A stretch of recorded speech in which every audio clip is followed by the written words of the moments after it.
Other elements of being drunk. Again, being so important that you're acting not drunk is you be over deliberate.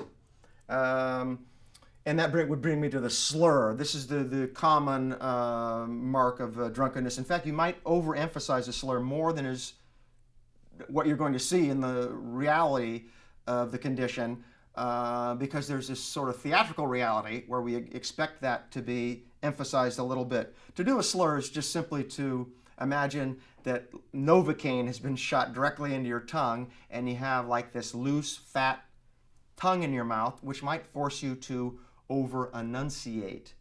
Unless you're in one of those conditions where you're giving over to the condition, and then you may be even sloppier. But typically, in the spirit of trying not to be drunk, you're going to tend to over enunciate, and then certain words might trip you up.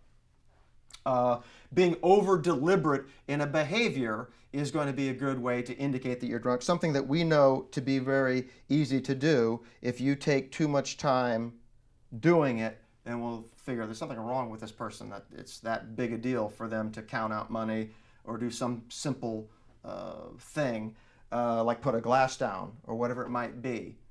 One thing that I always catch people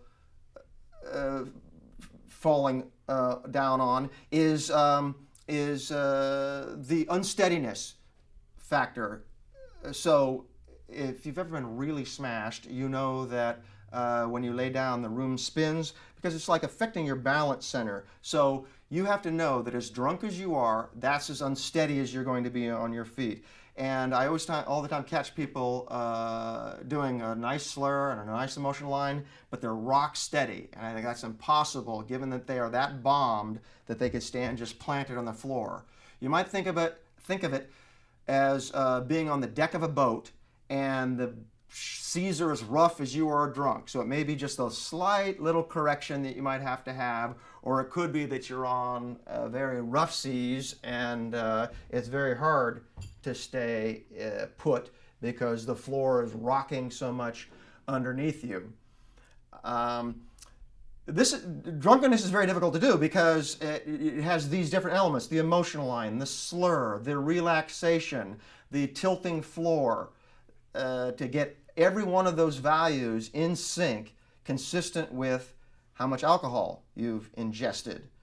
There's another quality which is a little bit special, and that is a lot of drunks will have the quality of being challenged, of being put upon by the condition, what you might call ripped, where it takes an effort to face the world.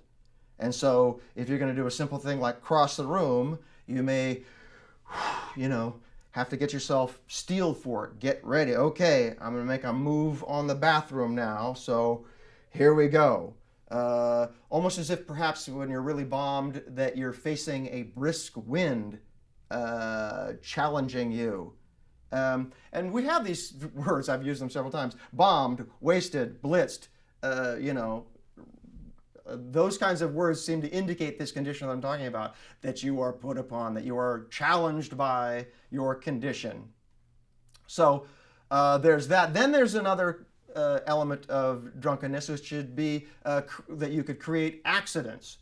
There could be the simple accidents of being sloppy with something, going to put something in your pocket and falling, going to tuck your shirt in and you don't pull it off well, and in that way you might enter a scene indicating that you're drunk by buttoning your shirt wrong. So if I enter a scene and my shirt is buttoned wrong, right away you go, there may be something wrong with this person.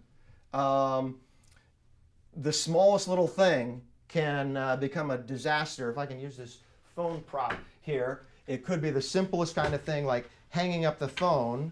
I can botch.